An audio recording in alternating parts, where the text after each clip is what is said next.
నిత్య పూజలివివు నేరిచినను ప్రత్యక్షమైనట్టి పరమాత్మునికి నిత్య పూజలివివో.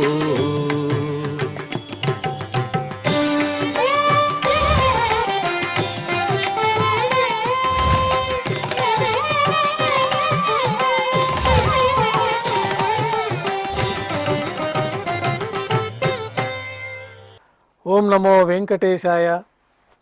ఆదివారము, శ్రీ పరాభవనామ సంవత్సరము, ఉత్తరాయణము, గ్రీష్మ ఋతువు, జ్యేష్ఠమాసము, శుక్లపక్షము, పౌర్ణమి తిథి, అనురాధ నక్షత్రము, మే 31, 2026.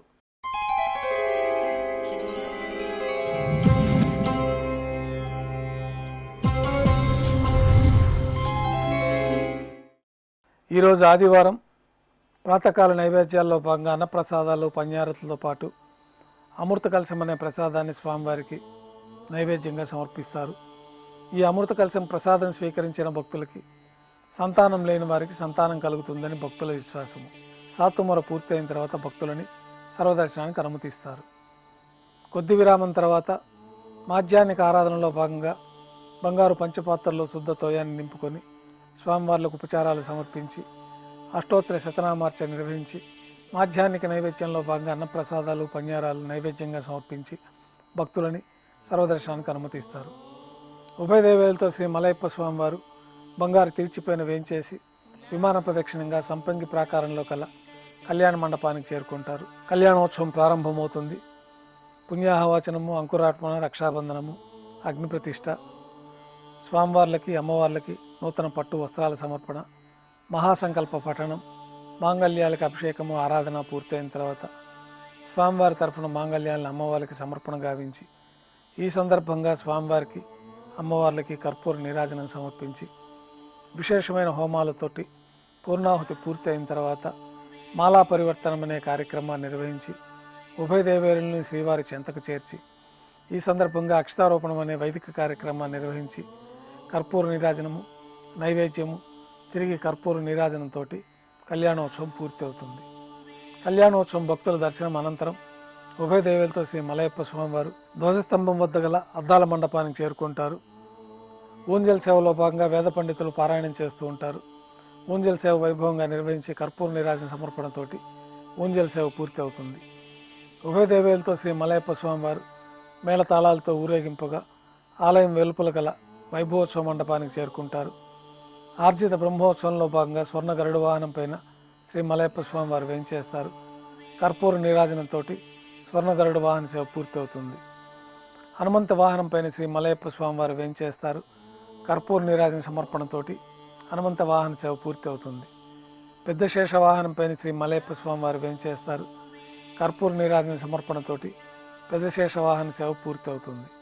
ఉభయ దేవేలతో కలిపి శ్రీ మలయప్ప స్వామి వారికి బంగారు తిరిచిపోయిన కర్పూర నీరాజన సమర్పణతోటి ఆర్జిత బ్రహ్మోత్సవం పూర్తవుతుంది. సాయం సంధ్య వేళలో 1000 దీపాలతో అలంకరించబడి ఉన్న సహస్ర దీపాలంకరణ సేవ మండపానికి ఉభయ దేవేలతో శ్రీ మలయప్ప స్వామి వారు చేరుకుంటారు. వేదం, గానం, నాదం నడుమ సహస్ర దీపాలంకరణ సేవ నిర్వహించి నక్షత్ర నీరాజనము, కర్పూర నీరాజన సమర్పణతోటి దీపాలంకరణ సేవ పూర్తి అవుతుంది. ఈరోజు పౌర్ణమి సందర్భంగా సహస్ర దీపాలంకరణ సేవ అనంతరం ఉభయ దేవేలతో శ్రీ మలయప్ప స్వామివారు వాహన మండపానికి చేరుకుంటారు. వాహన మండపంలో శ్రీ మలయప్ప స్వామివారిని స్వర్ణ గరుడు వాహనం పైన వేంచేపు చేసి అలంకరించి స్వర్ణ గరుడు వాహన సేవ ప్రారంభమవుతుంది. పౌర్ణమి సందర్భంగా స్వర్ణ గరుడు వాహనం పైన 4 తిరువీధుల్లో శ్రీ మలయప్ప స్వామివారు విహరించి భక్తులను అనుగ్రహించి తిరిగి వాహన మండపానికి చేరుకుంటారు. శ్రీ మలయప్ప స్వామివారిని బంగారు తిరిచిపైన వేంచేపు చేసుకొని మేళతాళాలతో ఊరేగింపుగా ఆలయంలోకి చేరుకుంటారు. ఆలయంలో సల్లింపు పూర్తయి నైవేద్యం పూర్తయిన తర్వాత గర్భాలయంలో వేంచేస్తారు. వెంటనే రాత్రి తోమాల సేవ ప్రారంభమవుతుంది. ఉదయం సమర్పించిన పుష్పమాలికలన్నీ సల్లింపు చేసుకొని గర్భాలయాన్ని శుద్ధి చేసుకొని బంగారు పంచపాత్రలో శుద్ధ తోయాన్ని నింపుకొని శ్రీ వైకానస భగవత్శాస్త్రోక్తమైన విధానంలో మూలమూర్తికి, ఉత్సవమూర్తులకు ఉపచారాలు సమర్పించి కొత్త పుష్పమాలికలతో మూలమూర్తికి, ఉత్సవమూర్తులకు అలంకరణ జరిపి చతుర్వేద మంత్రాలతో మంత్రపుష్పాన్ని సమర్పించి నక్షత్ర నీరాజనము, కర్పూర నీరాజన సమర్పణతోటి రాత్రి తోమాల సేవ పూర్తవుతుంది. అష్టోత్తర శతనామార్చన ప్రారంభమవుతుంది.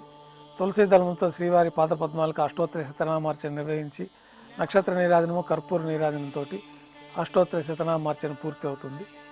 రాత్రి నైవేద్యంలో భాగంగా అన్నప్రసాదాలు, పన్యారాలు, దోశ, ఘంటానాదం మధ్య శ్రీవారికి నైవేద్యంగా సమర్పించి తిరువీస నైవేద్యం పూర్తి అయిన తర్వాత భక్తులని సర్వదర్శనానికి అనుమతిస్తారు. కొద్ది విరామం తర్వాత ఏకాంత సేవలో భాగంగా రాత్రి సమర్పించిన పుష్పమాలికలన్నీ సళ్లింపు చేసుకొని గర్భాలయాన్ని శుద్ధి చేసుకొని బంగారు పంచపాత్రలో బ్రహ్మ తిరువారాధన కోసమై తీర్థాన్ని సమర్పించి ఏకాంత సేవలో భాగంగా కౌతుకభేరమైన శ్రీ భోగ శ్రీనివాసమూర్తి వారిని బంగారు పట్టు పాన్పు పైన వేంచేపు చేసుకొని ఈ సందర్భంగా దారోష్ణమైన గోక్షీరము, జీడిపప్పు, ద్రాక్ష, కలకండ కలిపిన మిశ్రమాన్ని పండ్లు నైవేద్యంగా శ్రీవారికి సమర్పించి కర్పూర నీరాజనంతో ఏకాంత సేవ పూర్తి అవుతుంది. ఓం నమో వెంకటేశాయ.